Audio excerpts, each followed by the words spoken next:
Is it working? It's on. Sir हमारी आवाज के आगे माइक नहीं चल पाएगा. We love you too much. Make some noise. Thank you. Thank you for this wonderful welcome in Pune.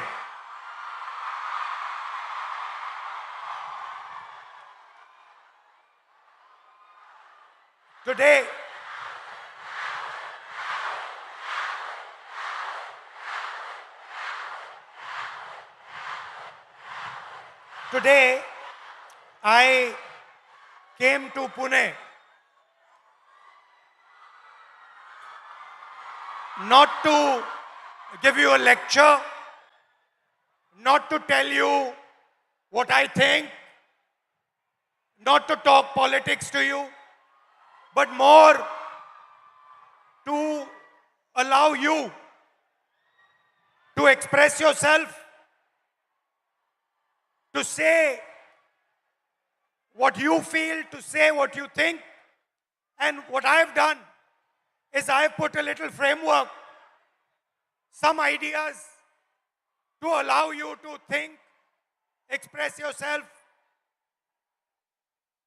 And we'll discuss some of these ideas with young ladies from the crowd this evening.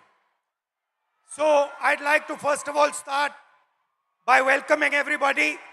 सबका मैं यहाँ स्वागत करता हूँ और पहली बार शायद मुझे बॉयज कम दिख रहे हैं या दिख ही नहीं रहे हैं और लड़कियां दिख रही हैं. The idea behind this evening is, as is written over there, break the cage.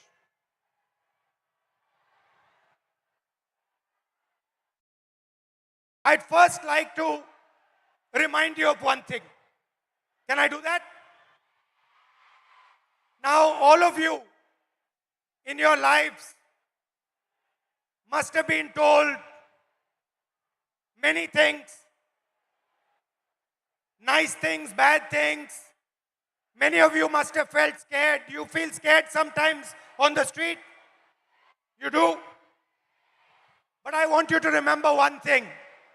If there's one thing that you remember from this evening, it is this: that every single one of you is unique in this universe.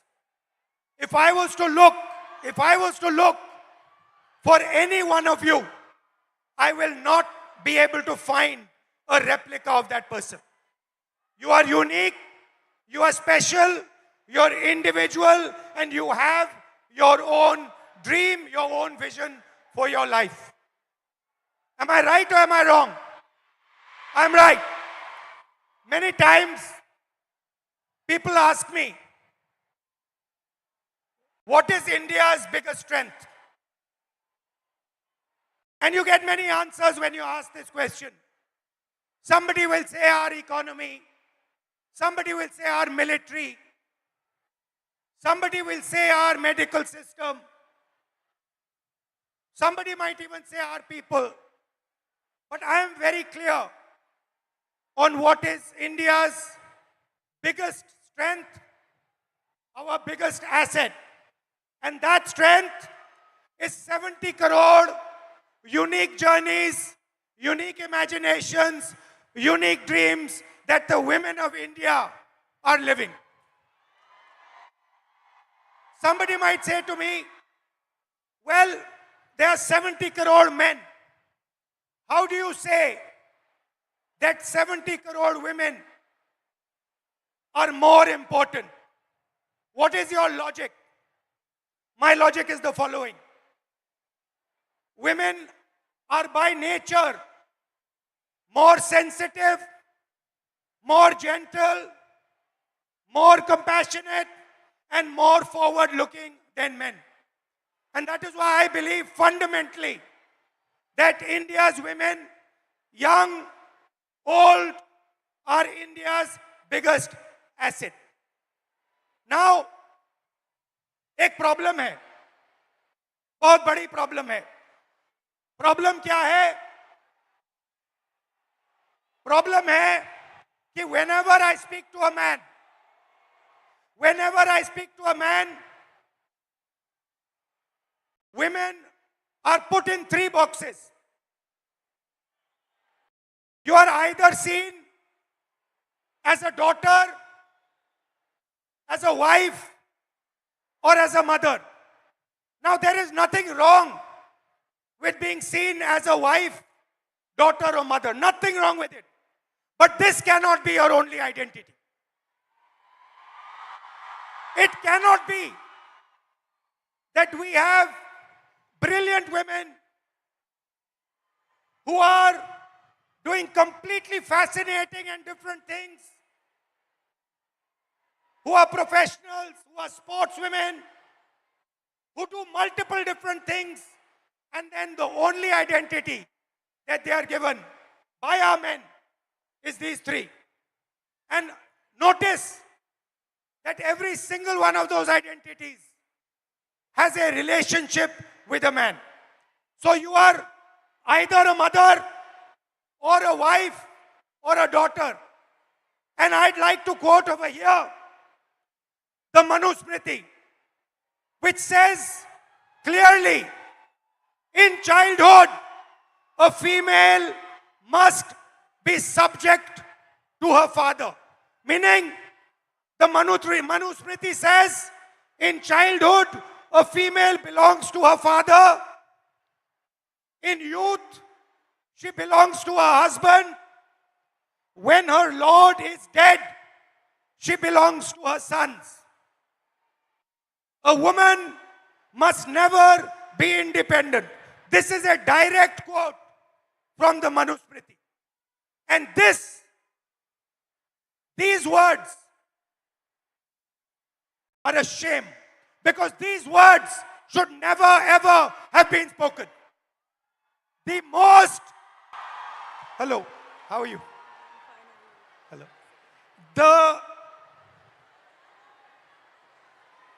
The biggest strength of this country is the fact that our women should be independent, should stand for themselves, should believe in themselves. You belong to nobody.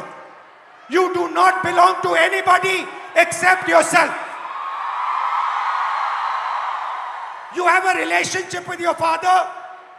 You have a relationship with your brother. You have a relationship with your husband. You have a relationship with your son. But you do not belong to them. You belong to yourself. And I'd like to listen to you. Hello, थोड़ा sir. आपका opinion सुनना है. थोड़ा परिचय कीजिए अपना. Yes. Hello, I am Advocate Rama Prasad Zavre. I have recently graduated. I'm a lawyer and I will be pursuing masters after this. I have noticed in the last 5 years that I spent taking my degree that women in my field are subjected to such stereotypes that my classmate would not be.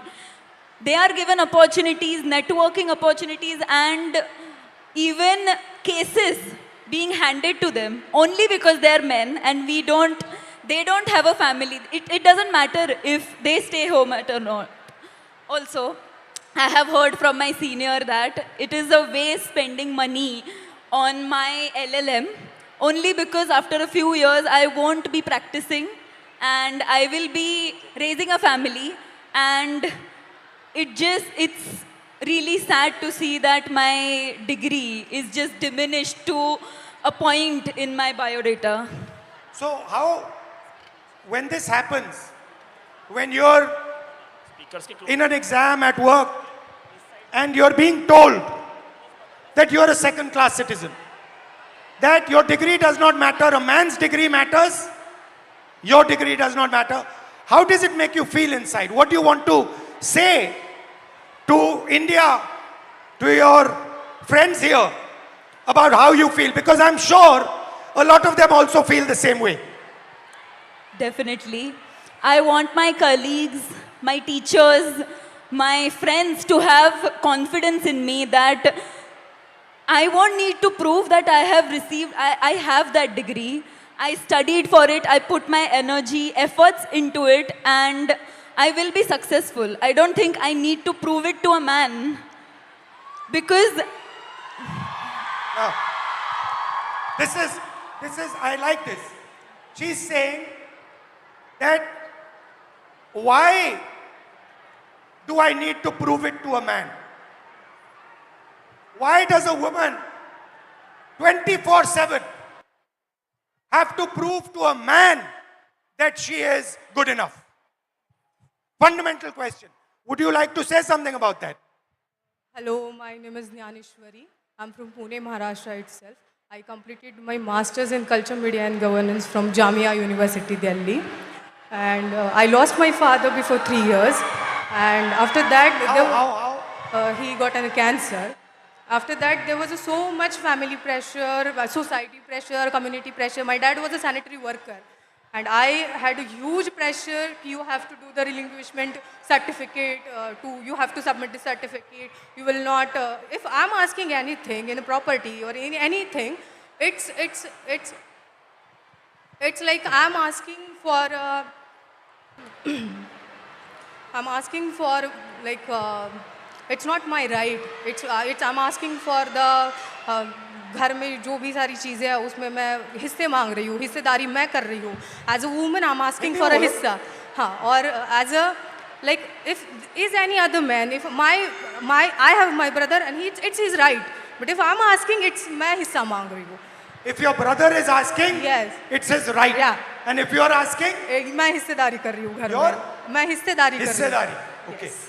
Again, now I'm come back from Delhi and like there is a huge pressure for marriage, and guy want a girl who is look fair, educated, healthy, but he doesn't want the girl like me who wants to pursue his But her career. you're a very beautiful girl. What do you mean he doesn't Thank you. want a girl like you? Thank you. But they want a girl like me, but they don't want like a girl who is who wants to pursue her career in journalism, in PR, or any social where you connect with the people, or it has a social job. They don't want like girl like me. They want 9 to 5 girl who is doing office work. She will come back at 5. She will serve you She will cook for you. She will serve you food and everything. The girl like me who wants to go into the journalism field, who wants to go on the. But why would a man not be proud of a wife who goes out, works, is independent, is living her own vision, her own dream? Why is it that the Then- man is uncomfortable with this idea? Then I think the man or his family would not be able to control on her, But why is this control so important for a man? because always women treated as a secondary sex or human. They're not treated as an equal, or they're not treated as an equal human being or an equal citizen of this country, I feel. Do you think men feel they are superior to women? Yeah, definitely. Yes. They do? Yes, they do. So it's a mindset problem. Yeah, it's a mindset problem. It's a patriarchal problem. The way it's. And you come into contact every day of your life with this patriarchy. Yes. The roads are controlled by the patriarchy, Yes. right? Yeah. The businesses are controlled by the patriarchy. The school education system is controlled by the patriarchy. There is a caste hierarchy. Yeah. So how do you feel about this?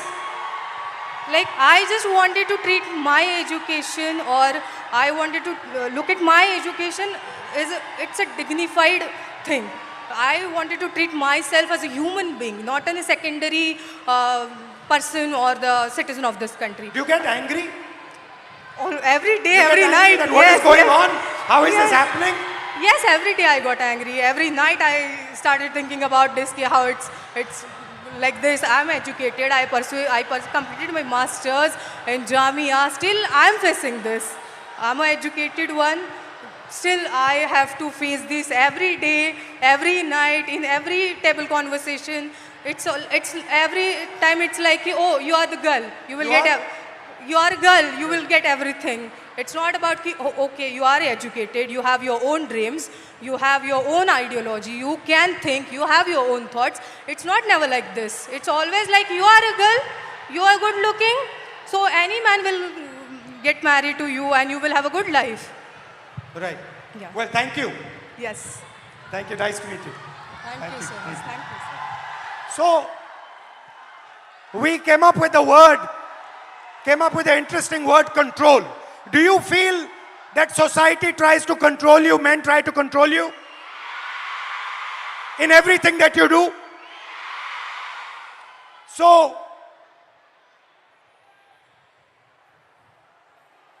here is a trap. And there are 4 methods of control. And I want to understand from you, have I got this right or have I got this wrong? The first method of control, violence. Second method of control, disrespect. Time is used against you. And in every single sphere of life, in some way or the other, men and the system is trying to control you, make sure that you do exactly what it wants. Agreed? And very interestingly, this oppression is disguised as concern. Ki we are very concerned about you. That is why we need to control you. Yes? Okay. So, let's discuss a little bit about violence. Let's discuss a little bit about violence. ये जो line है, कुछ हो गया तो, ये आप अपने को बोलती हो? बाहर जाएंगे तो कुछ हो गया तो? Family members tell you, उधर मत जाओ, कुछ हो जाएगा, right? There are 3 तरीके के कंट्रोल हैं, 3 तरीके की हिंसा है, सॉरी. एक तो डायरेक्ट है.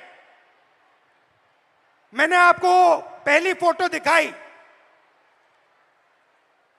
उसमें मैंने कहा कि 70 crore journeys are there.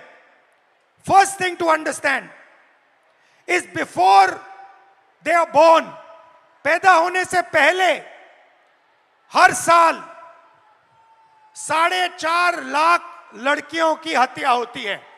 That is the first violence, पहली हिंसा. दूसरी हिंसा, harassment. इस भीड़ में से 80% लड़कियों को कहीं ना कहीं हरास किया गया है. राइट? सड़क पे, बस में, रेस्टोरेंट में, स्कूल में, कॉलेज में 80% महिलाओं को हरासमेंट किया जाता है. तकरीबन 30%, 29% महिलाओं पर फिजिकल वायलेंस होती है. घर में, सड़क पे मारा जाता है, धमकाया जाता है, पीटा जाता है. और फाइनल आंकड़ा अनबिलीवेबल, 100 में से 6 महिलाओं को हिंदुस्तान में रेप किया जाता है. 100 में से 6 महिलाओं को हिंदुस्तान में रेप किया जाता है. यह हुई direct physical violence. Violence of opportunity, 50% महिला एजुकेशन या काम को रिजेक्ट करती हैं सेफ्टी के कारण. हिंसा से बचने के लिए 50% महिला एजुकेशन बंद कर देती हैं या फिर जॉब छोड़ देती हैं. और आखिरी फाइनेंशियल हिंसा. क्यों? क्योंकि अगर आप एक महिला हो, एवरेज हिंदुस्तान की महिला को हर साल सेफ्टी पे 17,500 रुपए एक्स्ट्रा खर्च करने पड़ते हैं। ज्यादा ज्यादा कितना ज्यादा? इसका डबल।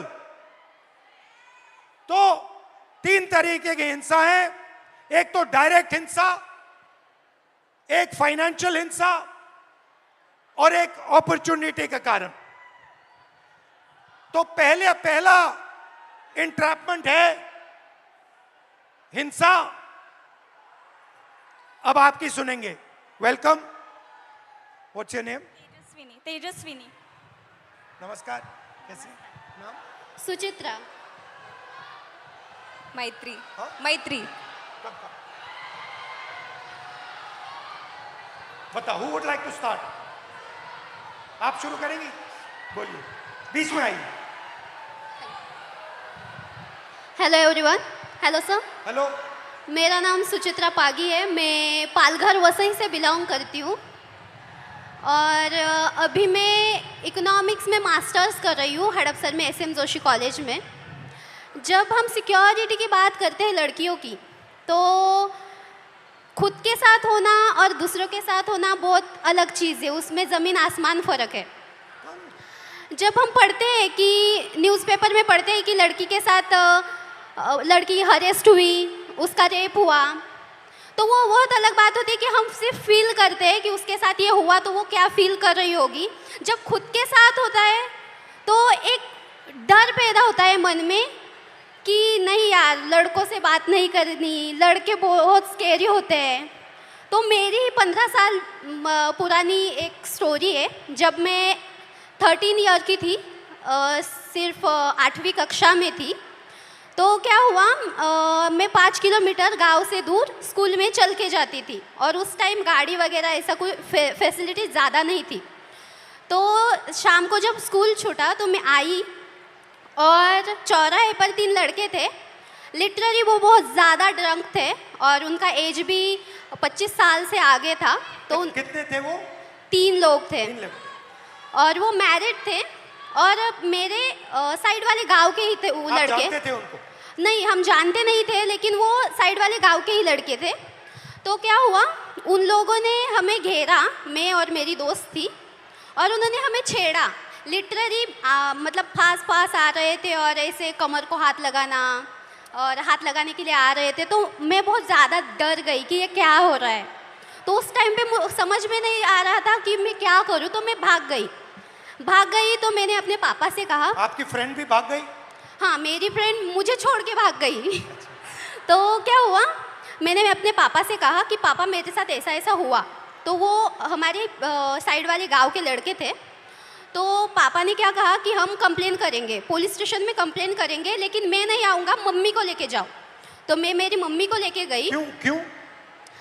क्योंकि पापा का मतलब ऐसा वो सोचते हैं कि तुम एक महिला हो तो तुम्हारी माँ जितना तुम्हें जानती है उतना मैं नहीं जानता। तो जब एक लड़की पर बात आती है तब पापा भी माँ को आगे रखते हैं। तो हम पुलिस स्टेशन गए और कंप्लेन की और उनको शिक्षा मिली। उनको बहुत मारा गया, पीटा गया। उनको मारा? हाँ, उन लड़कों को मारा गया, पीटा गया। उसके बाद ना कि मेरे घर वाले, मेरा पूरा गांव मेरे अपोजिट खड़ा हुआ कि ये लड़की है और इसके साथ ऐसा ऐसा हुआ है, तो इसे पढ़ाओ मत, इसे घर में रखो और पढ़ाओ मत, क्योंकि इज्जत चली गई। तो इज्जत चली गई? हाँ। तो पापा ने कहा कि नहीं, मैं मेरी बच्ची को पढ़ाऊंगा, और उन्होंने मुझे पढ़ाया, बल्कि पुणे में भेजा। और मैं बहुत ज़्यादा डरी हुई थी कि मेरे साथ ऐसा ऐसा हुआ था, तो अब पुणे में भी वैसा ही ना हो। तो मैं 2022 में पुणे में आई। तो जब मैं लाइब्रेरी से आई हॉस्टल में, तो बस PMPL में बहुत ज़्यादा भीड़ थी और मैं गिरने वाली थी। तो एक लड़के ने मेरा हाथ पकड़ा, मुझे खींचा और स्टेबल किया, और आगे एक महिला खड़ी थी, उसके बीच में मैं, और आगे मेरे पीछे वो लड़का खड़ा था।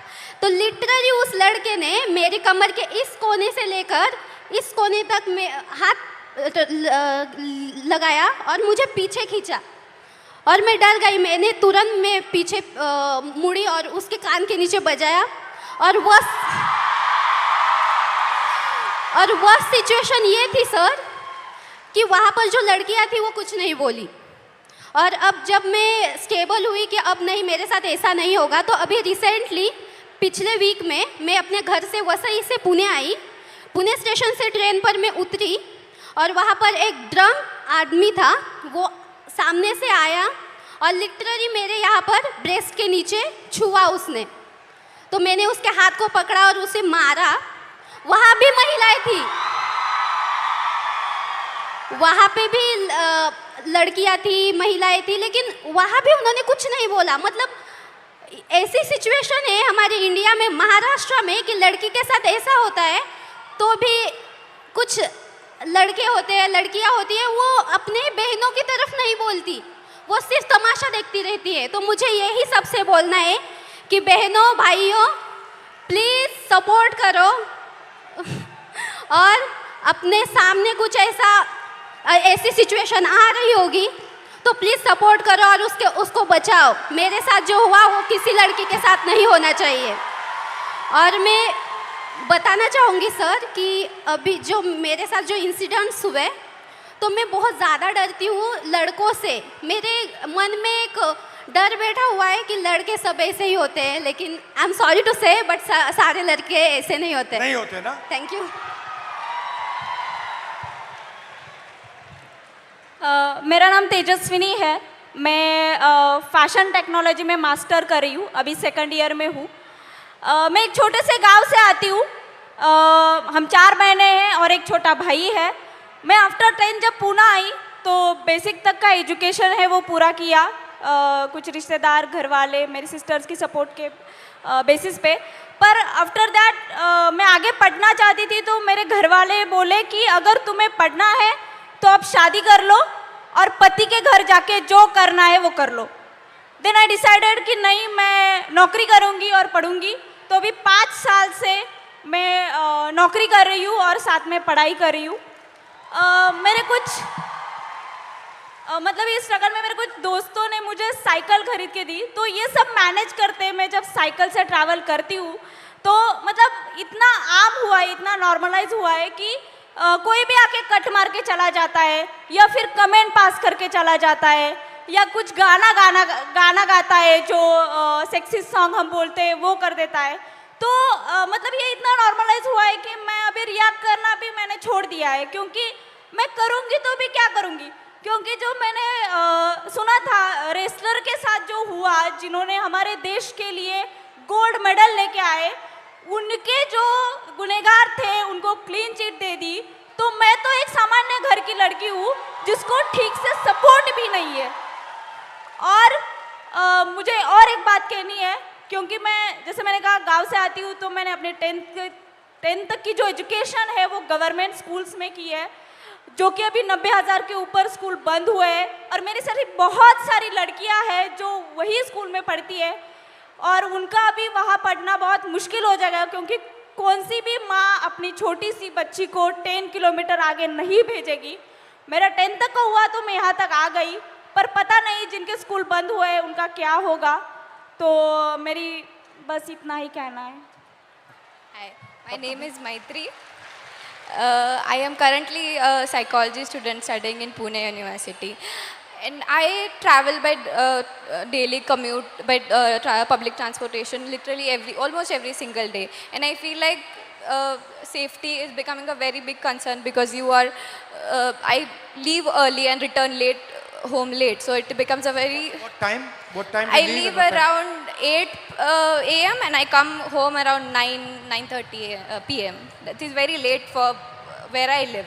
Yeah. So I feel I coming from an urban city is very probably I don't have to give up my education because of my safety. But the girls from the rural area region have to. Their parents prefer that if they have to send their female children out to study because villages don't really have schools for higher education. They prefer their son goes outside instead of their daughters because it is really safe. And I feel if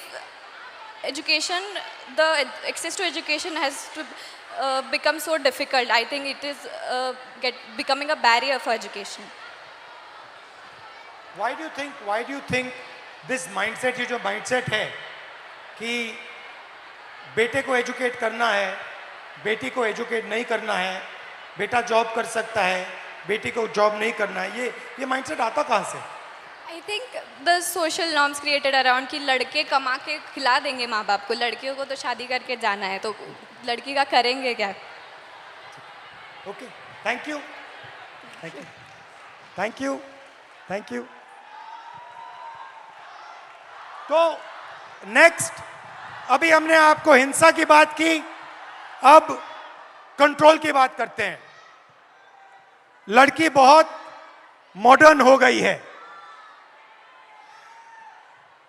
60% हमारी जो लड़कियां हैं, 60% घर से अकेली नहीं जा सकती हैं। अगर घर से बाहर जाना होता है तो किसी के साथ जाना होता है। सेकंड, 45%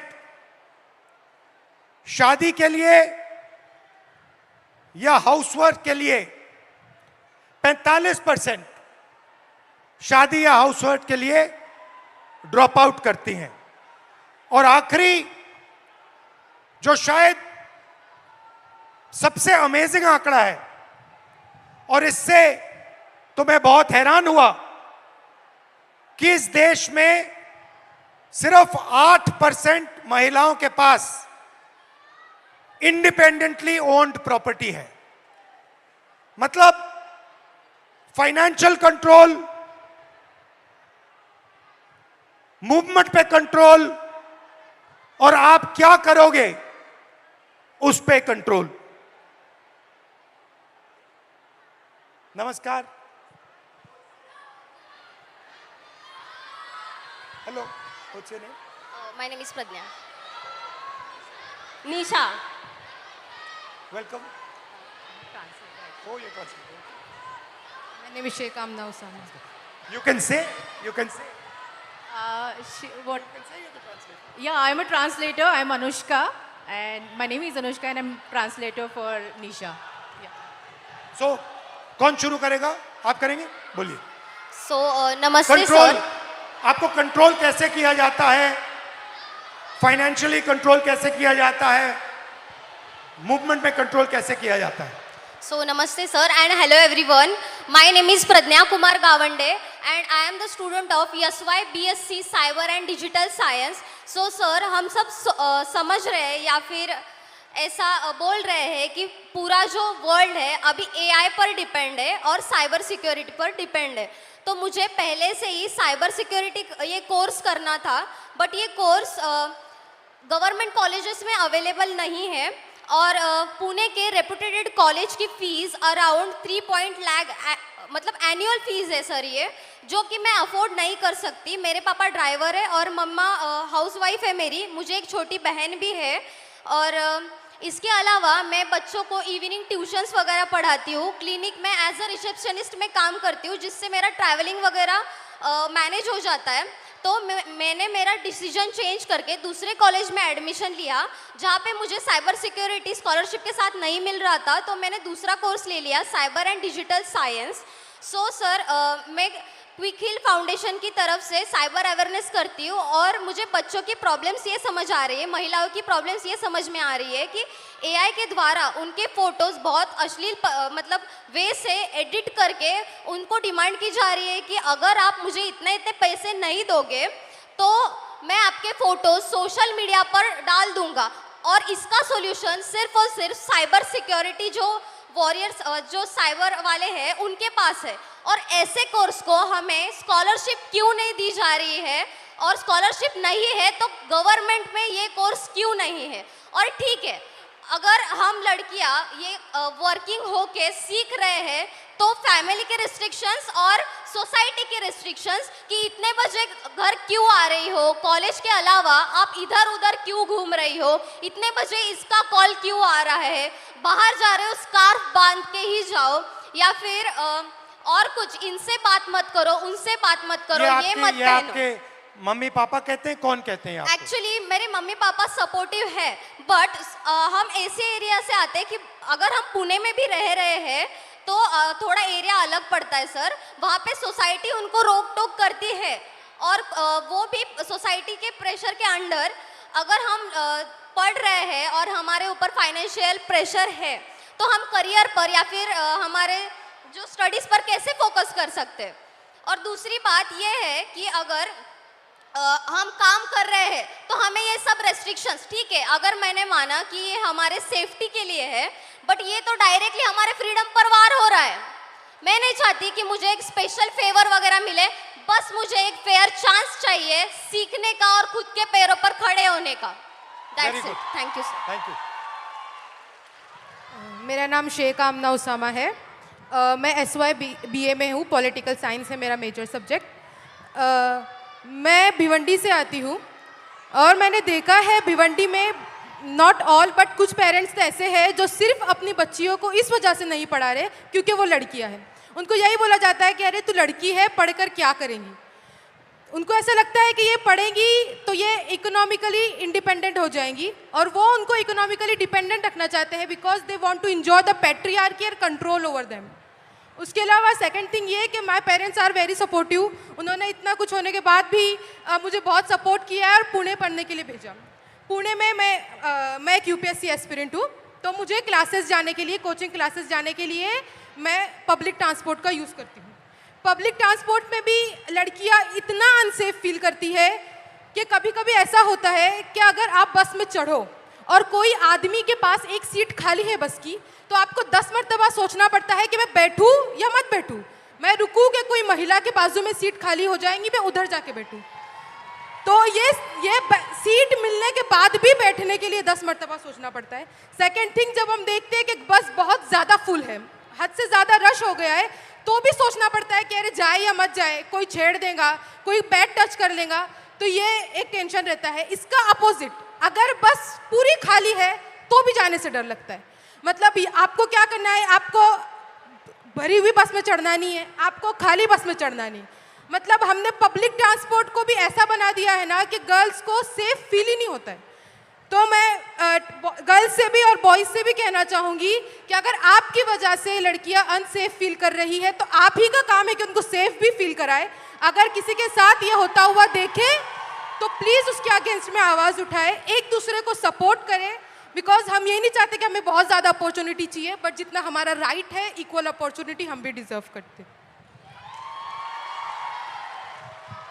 हेलो राहुल जी, मैं आपको सबसे पहले बताना चाहूँगी कि मैं सुबह से मुझे बहुत बुखार है, लेकिन उसके आगे की बात ये है कि मैं जो मांजरी में पिछले 10 दिनों से भूख हड़ताल चल रहा है, जो मेरे भाई बहन जो अनशन पर बैठे हैं वहाँ से मैं आई हूँ। तो मुझे कहाँ बैठे हैं? मांजरे में, पुणे में ही। अच्छा, और क्या कारण क्या है? जो हमारी मांगे है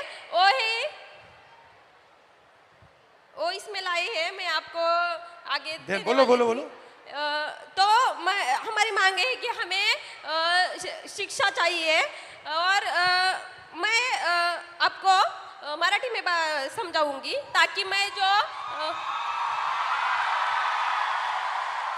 ताकि मेरी बात है वो अकेली निशा की नहीं है, वो सब ट्राइबल स्टूडेंट की है, पूरे देश की है, पूरे महाराष्ट्र की है।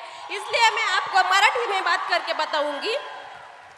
जो आम्ही जे उपोषणासाठी बसलेलो आहोत, आमचे भाऊ आणि त्याच्यामध्ये आमच्या 2 बहिणी देखील बसलेल्या आहेत आणि त्यातलीच एका बहिणीची तब्येत खूप नाजूक झाली, तिला आज हॉस्पिटलमध्ये नेलंय।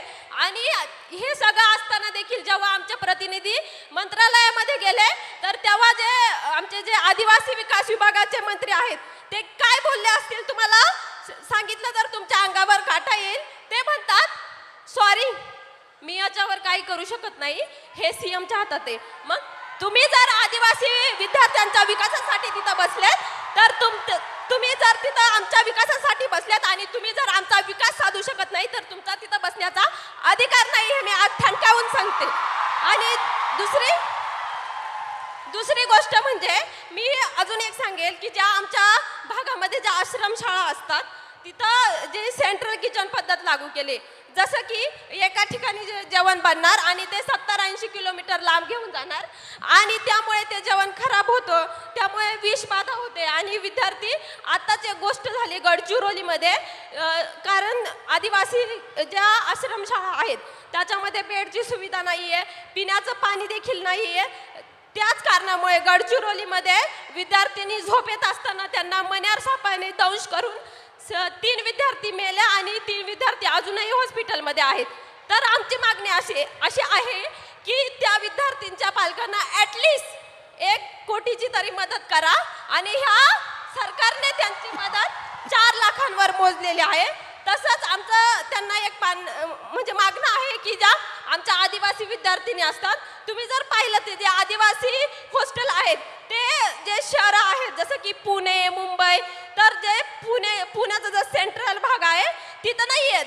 मांजरी, कोंढवा और इस वजह से जो हमारा शिक्षण है, हम जो पढ़ते हैं वो पढ़ाने के लिए टाइम ही नहीं रहता क्योंकि 4-4 घंटे हमें वहाँ जाने आने में ही लगते हैं. तर ह्या सगळ्या मागण्या घेऊन आम्ही मागच्या 10 दिवसापासून उपोषणासाठी बसलोय. तर माझी तुम्हाला विनंती आहे की मी तुम्हाला जे आता निवेदन दिलं आहे त्याचा विचार करून तुम्ही आमच्या आदिवासी विद्यार्थ्यांसाठी काहीतरी करून आमच्या मागण्या सोडवण्याचा प्रयत्न करा. थँक्यू. तो बताओ ओके इन्होंने अपने कुछ मुद्दे आपको लिए लाए हैं. तो पहला पॉइंट ये है कि आदिवासी कम्युनिटी से वो बिलोंग करती है और आदिवासी डिमांड्स के लिए आ जाओ. इनके काफ़ी भाई बहन सारे उपोषण पे पिछले 10 दिनों से पुणे में ही बैठे हैं. क्या मेन डिमांड क्या है? इनका डिमांड एक बार प्लीज़ आप फिर से क्योंकि मेन डिमांड क्या है? मेन क्या डिमांड जो ट्राइबल जो डिपार्टमेंट है उसने जो GR लागू किया है, जैसे कि जो हॉस्टल में नियमावली होगी वो उसमें लिखा है कि हम म्हणजे 13 साल तक ही पढ़ सकते हैं कि 13 साल तक ही हम हॉस्टल में रह सकते हैं. और फर्स्ट डिमांड ये है उनकी कि ये जिस ट्राइबल हॉस्टल्स में ये रह रही है वहाँ पे ऐसा रूल है कि वो सिर्फ 30 ईयर्स तक ही वहाँ पे रह सकती है. आफ्टर दैट ये सरकारी हॉस्टल है? हाँ, ट्राइबल कम्युनिटी का जो हॉस्टल होता है वो सभी सरकारी होता है.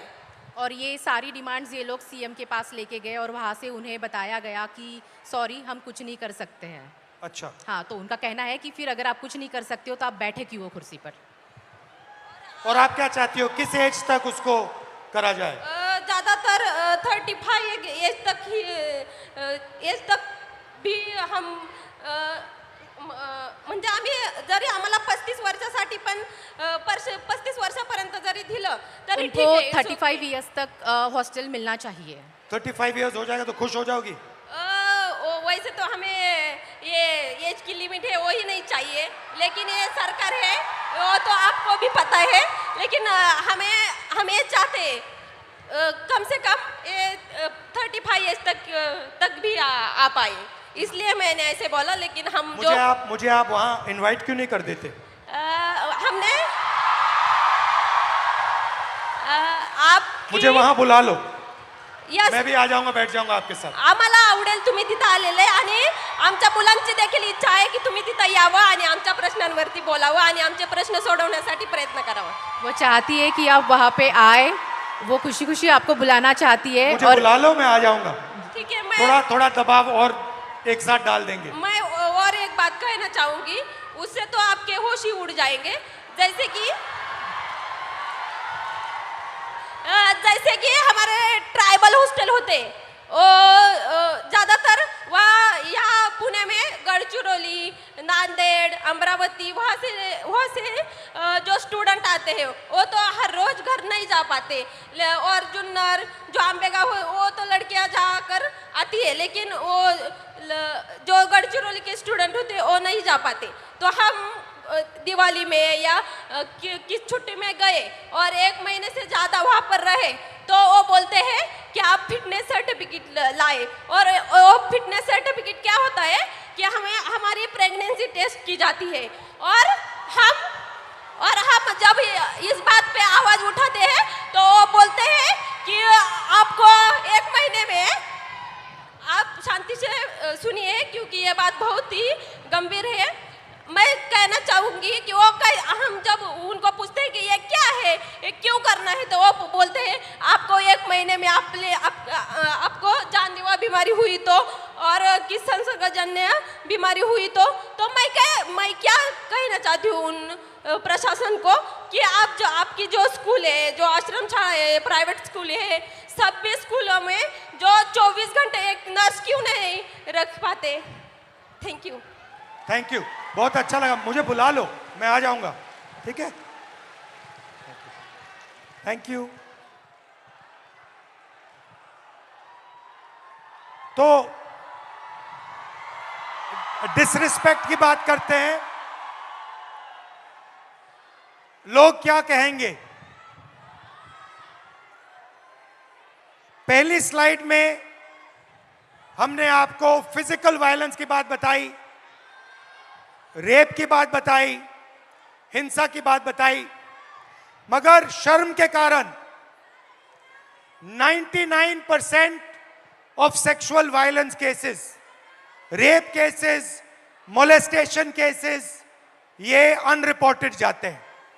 तो वो जो 6% का आंकड़ा है वो एक्चुअली सच्चा आंकड़ा नहीं है। सच्चा आंकड़ा उससे बहुत ज्यादा है, मगर शर्म के कारण अनरिपोर्टेड जाते हैं। 84% महिलाओं को काम करने के लिए परमिशन लेनी पड़ती है। और फाइनल, सैलरीड महिलाएं जो हैं, किसी भी जॉब में हिंदुस्तान में अगर आप सैलरीड महिला हैं तो आपको 25% सैलरी पुरुषों से कम मिलती है। तो ये बात हुई डिसरिस्पेक्ट की। आखिरी, are they coming? Hello. So before we move on, sir, there is someone very, very special who's joining us here today. Okay, okay. And sir, Bhojpuri गानों से पॉलिटिकल सटायर भी करती हैं। Neha Rathore ji is Hello. here. So How Neha are you? Rathore Nice ji, to please see join us. Disrespect, आप disrespect की बात करेंगी? जी बिल्कुल, और बिल्कुल डिसरिस्पेक्ट और इज्जत पे हम लोग बात करने आए हैं। तो मैं आप लोगों को बता देना चाहती हूँ, मेरा नाम सर नेहा है, नेहा सिंह राठौर मेरा पूरा नाम है। मैं भोजपुरी में लोकगीत लिखती हूँ, गाती हूँ, और मैं सरकार से उन तमाम मुद्दों पर सवाल पूछ लेती हूँ जो सरकार को पसंद नहीं आते, और बदले में मुझे ढेर सारी गालियाँ और FIR झेलने पड़ते हैं। ये किस बात की इज्जत है भाई महिलाओं की? डेमोक्रेसी में हम अपने प्रधानमंत्री से सवाल नहीं पूछ सकते हैं, तो ये किस बात की इज्जत है? मुझे याद है सर, मैं शादी करके नई नई ससुराल आई थी, और मैंने उस दौरान एक गीत गाया था यूपी में काबा, और मेरे पीछे जीप भर भर के पुलिस भेजी जा रही थी। गांव देहात के लोग मेरे हस्बैंड के बारे में, मेरे ससुराल के बारे में बहुत कानाफूसी करते थे कि बताओ कैसी लड़की ब्याह लाया है, पता नहीं कौन सा क्राइम करके आई है, ये पुलिस आ रही है। तो ये किस तरह की इज्जत है? और मैं समझती हूँ कि एक महिला होने के नाते, एक महिला होकर अगर आप समाज में नाम बनाना चाहते हैं या किसी सामाजिक मुद्दे पे मुखर होकर बोलना चाहते हैं, सर ये बहुत कठिन है। पुरुषों की ट्रोलिंग बहुत अलग तरीके से होती है, महिलाओं की ट्रोलिंग बहुत अलग तरीके से होती है। महिलाओं के लिए कुछ नहीं करना है, बस इसका चरित्र खराब है बोल दो, यही बोल दो, और इतना काफ़ी है सर, हम हतोत्साहित हो जाते हैं। वो तो अलग बात है कि मैं थोड़ी ज़्यादा ढीठ लड़की हूँ, तो मैं नहीं डरती हूँ। वो सर मुझे गालियाँ दे रहे हैं पिछले 5 सालों से, और कहते हैं तुझे पिछले 5 सालों से गालियाँ दे रहे, तू सुधरी नहीं। मैं उनसे बता देना चाहती हूँ कि मैं नहीं सुधरने वाली हूँ। मैं भी, मुझे भी सालों से गाली दे रहे, मैं भी नहीं सुधर रहा हूँ। बिल्कुल बिल्कुल सर। मुझे याद है सर, एक और अगर समय हो तो मैं एक गीत सुनाना चाहूँगी सर, बोलिए, अगर बोलिए। समय हो तो, क्योंकि मैं भोजपुरी के लोकगीत लिखती गाती हूँ। अरे औरत पे जोर दिखावे ई कैसा मर्दाना। मर्दाना की मैं बात कर रही हूं तो समझ लीजिएगा वही 56 इंच वाला। औरत पे जोर दिखावे ई कैसा मर्दाना, साहेब छोड़ दो ना बेटी बहुओं को धमकाना।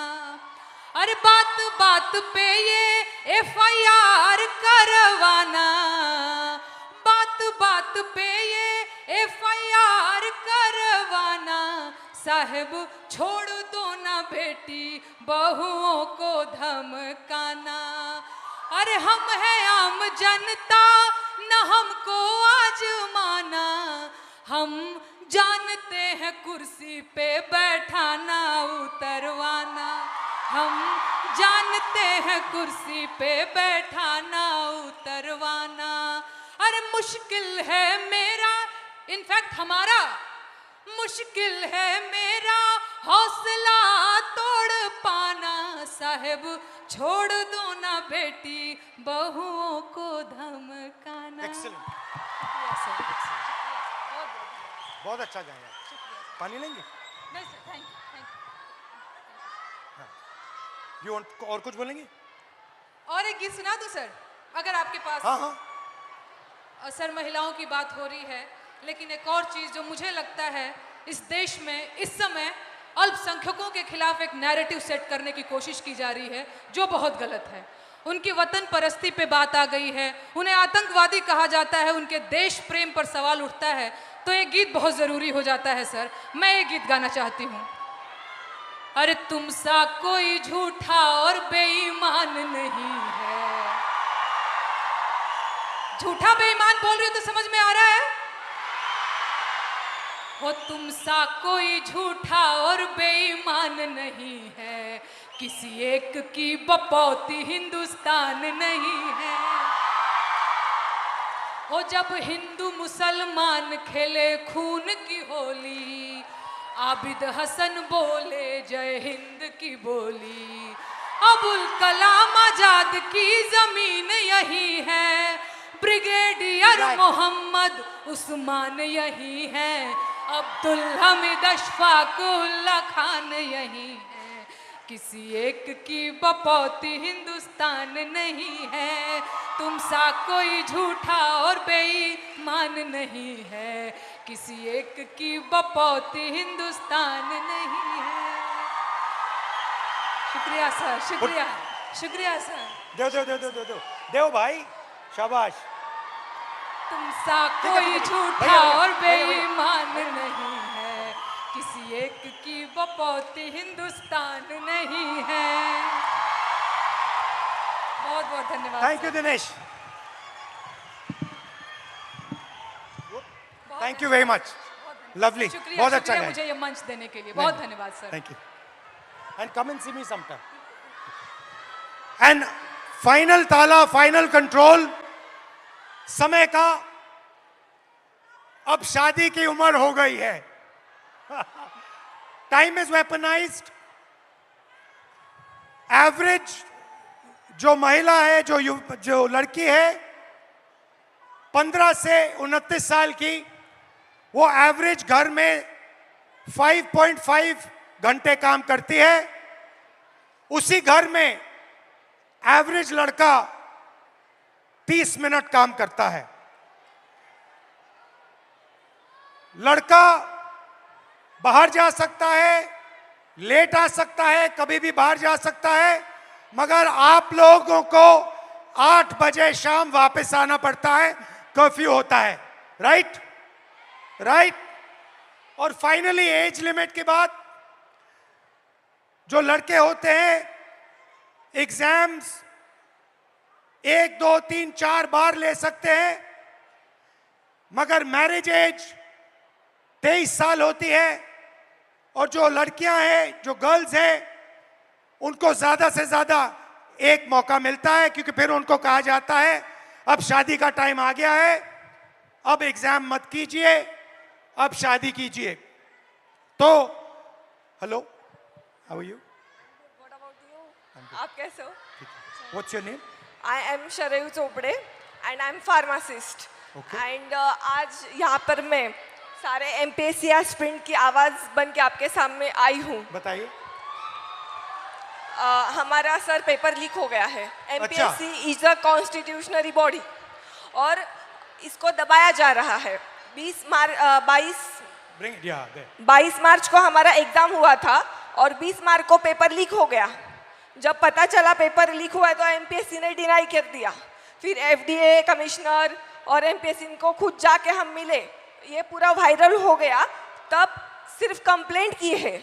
अभी सीआईडी के पास गया है और अभी उसको दबाया जा रहा है। बहुत सारे ऑफिसर्स के नाम आए हैं, बहुत सारे अधिकारियों के नाम आए हैं और इसको सप्रेस किया जा रहा है। We want justice, we want transparency, we want fair examination, because यहाँ पे जितने भी बच्चे हैं वो बहुत दिन रात पढ़ाई करते हैं। Pune is MPSC hub. Maharashtra के कोने कोने से यहाँ पर वो एमपीएससी देने के लिए, अधिकारी बनने के लिए आते हैं। तो जब हुआ तो आपको कैसा लगा? बहुत खराब। हमारा तो दिल टूटा। एज अ वुमन हमें मैरिज का प्रेशर रहता है, घर वालों का प्रेशर रहता है, सोसाइटी का भी प्रेशर रहता है हमें। और जब पेपर लीक होता है तो लड़कियों पर असर अलग होता है, पुरुषों पर अलग होता है, क्योंकि आपकी डेडलाइन होती है, उनकी डेडलाइन नहीं होती है। हमारा तो पूरा करियर खत्म होने के चांसेस रहते हैं 100%। सर ये पेपर लीक कितने हो क्यों रहे हैं? ये इंक्रीज हो गए हैं, बढ़ते जा रहे हैं, ये बढ़ क्यों रहे हैं? क्या लगता है आपको? बोलो क्या मैं क्लियर? जिसको पकड़ा हुआ है, जिसका नाम आया है, वो अभी गुजरात में फरार है। अच्छा, यस। और कुछ बोलना चाहिए? अभी तो बहुत कुछ बोलने का मैंने, टाइम लिमिट है। Don't worry, time is there. Back to back paper leak हो रहे हैं और वो जाके उधर फरार हो रहे हैं जिधर उनका पता ना लगा सके। अभी ये पॉलिटिकल हो जाएगा सर। ज्यादा पॉलिटिकल मत बोलो। हाँ, बेटर नॉट डू पॉलिटिकल। इसीलिए तो चुप हूँ मैं सर। ठीक है, ओके। हमें री एग्जाम चाहिए सर, आप कुछ तो बोलो। यहाँ पे बहुत सारे एमपीएससी के एस्पिरेंट्स आए हैं, उनको सिर्फ एक ही उम्मीद है कि आप री एग्जाम के बारे में कुछ तो बोलोगे। मुझसे क्या चाहते हो? मैं क्या करूं इस पे? आप हमारे साथ रहिए, आप हमें सपोर्ट कीजिए। जो हमारे साथ अनफेयर हुआ है उसको प्लीज, उसको कुछ तो कीजिए। हमारा वो रद्द होना चाहिए। नायब तहसीलदार के लड़का लड़की वो टॉप 5 में है, उनको मतलब उनका अगर पिछला रिजल्ट देखा ना, उनको कुछ भी नहीं है, वो A ग्रेड D ग्रेड में है। ठीक है, थोड़ा डिस्कस करेंगे, फिर मुझे बताना एग्जैक्टली कैसे मदद कैसा हुआ। यस, मैं आपको पूरे स्क्रीनशॉट्स, वो जो है प्रूफ, वो सब मैं आपको दिखा दूंगी। ठीक है, thank you, welcome, thank you so much sir. Thank you.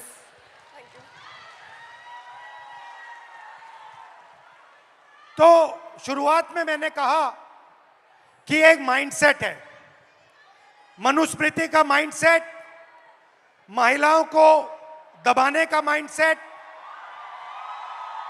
और मैं थोड़ी छोटी सी वीडियो आपको दिखाना चाहता हूं और फिर इसके बाद आपसे एक सवाल पूछना चाहता हूं।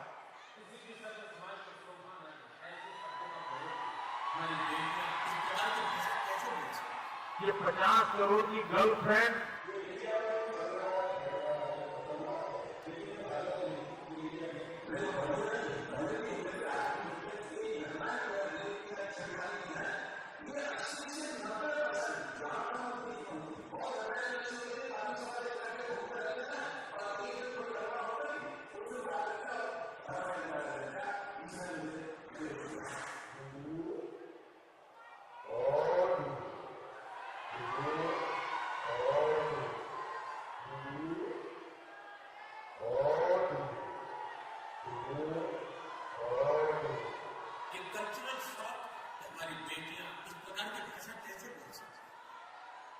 तो मेरा सवाल है और आपसे सवाल है कि जंतर मंतर में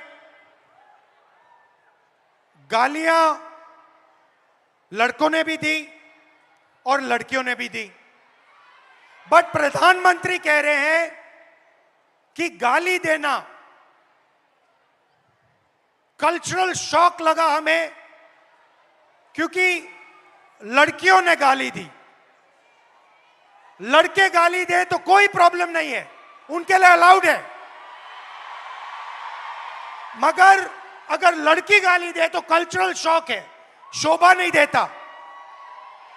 मोहन भागवत जी कहते हैं कि इंडिया में रेप होता है और भारत में रेप नहीं होता है। खट्टर जी कहते हैं कि 80% रेप महिला के कारण होते हैं। तो ये एक माइंडसेट है और ये इस माइंडसेट से लड़ाई चल रही है। माइंडसेट क्या है कि लड़की की एक जगह है, वो पिंजरे में बंद होनी चाहिए, उसका कंट्रोल रहना चाहिए, उसको काम नहीं करना चाहिए और लड़कों को फुल फ्रीडम मिलनी चाहिए। वो जो भी करना चाहे करें, गाली देनी है गाली दें, काम करना है काम करें।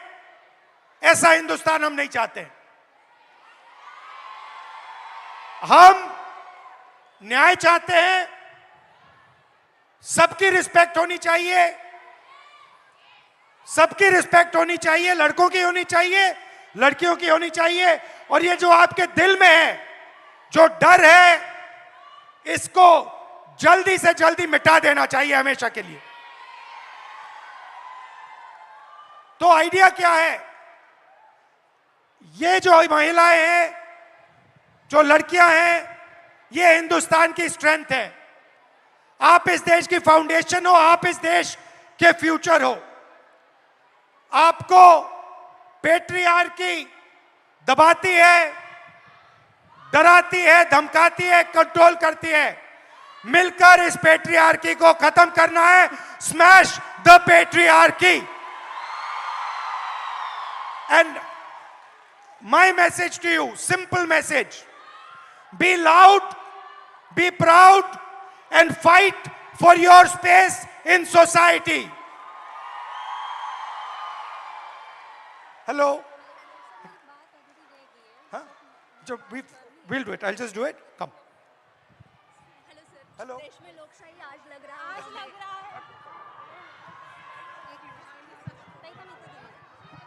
Grab my hand. Spread out a little bit. Go like this. Thank you. Lovely. अभी करते हैं. We'll just finish. When we finish, you talk to me then. Okay? Now it's finished. Lovely to meet you. मुझे बुला लो. हाँ जी everybody, थोड़ी आवाज हो जाए सर के लिए। Come on everybody, let's go. थोड़ी और एनर्जी। पुणे एनर्जी कहाँ है? Yeah. So we just address them in Marathi saying Pune Manje Prem. Okay. It means Pune means love. Pune Manje Prem. Pune Manje Prem. Pune Manje Prem. I'll ask you. Yeah. And I say Pune Manje Prem. You have to all say it. We'll just do it. We'll just do it. Okay, and now girls, सुनो, sir Pune में आए हैं तो पुणे वालों के लिए भी तो कुछ खास message sir. Pune Manje Prem. Thank you. Pune मंजे प्रेम। पुणे बोल मंजे दिया, प्रेम। guys। से- क्या बात है। थोड़ी और आवाज हो जाए। प्रेम, पुणे म्हणजेच प्रेम। Pune Manje Prem. Love you all. Thank you. Good night. Well, there is still something else, sir. There is okay. There's Tell me. still something There's else. the selfie. There is, that definitely is, but there's something else also. Okay. क्योंकि आपने कहा पुणे मंजे प्रेम, and what is that? अच्छा, पुणे तिथे काय उने? वो भी है। बट क्योंकि सर ने ये कहा, हमने सर के लिए भी एक सरप्राइज रखा है। अच्छा. We have a surprise for you. Ladies, do you mind coming onto this side? Ma'am, do you mind coming onto that side? We have a surprise for you, sir. क्योंकि आप पुणे में आए हैं, the send off to you should be Pune style. Okay. Here we go. Bring them in. Pune style celebration then. Let's go. We walk out.